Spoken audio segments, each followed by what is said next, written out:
యేసుక్రీస్తు నామంలో బెతస్తా విడుదల పరిచర్య తరపున మీకు ప్రేమపూర్వకమైన వందనాలు. ఇది నా వాక్య ధ్యానము. నీ యందు నేను నమ్మిక ఉంచి ఉన్నాను, ఉదయమున నీ కృపా వార్తను నాకు వినిపించుము. కీర్తనల గ్రంథం 143వ అధ్యాయం 8వ వచనం. నమ్మకం. దావీదు తాను దేవుని మీద నమ్మకం పెట్టుకున్నాడన్న సంగతిపై ఆధారపడి ఆయనను సహాయము చేయాలని అడుగుచూ ఉన్నాడు.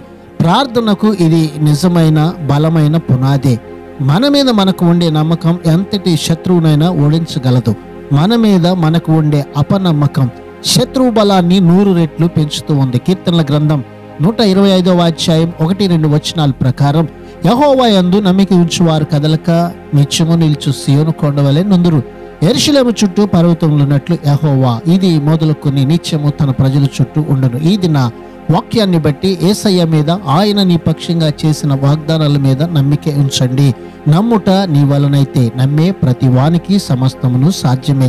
ప్రార్థన. పరిశుద్ధుడా, ప్రేమగల దేవా యేసయ్య, మరొక నూతన దినాన్ని మాకు ఇచ్చినందుకు నీకు వందనాలు, స్తోత్రాలు చెల్లిస్తూ నీ కృప చేత మమ్మల్ని విడిపించుమని, నీ యందు నమ్మికతో ముందుకు కొనసాగేందుకు బలము మాకు దయచేయమని యేసు నామములో ప్రార్థిస్తున్నాం తండ్రి. ఆమేన్.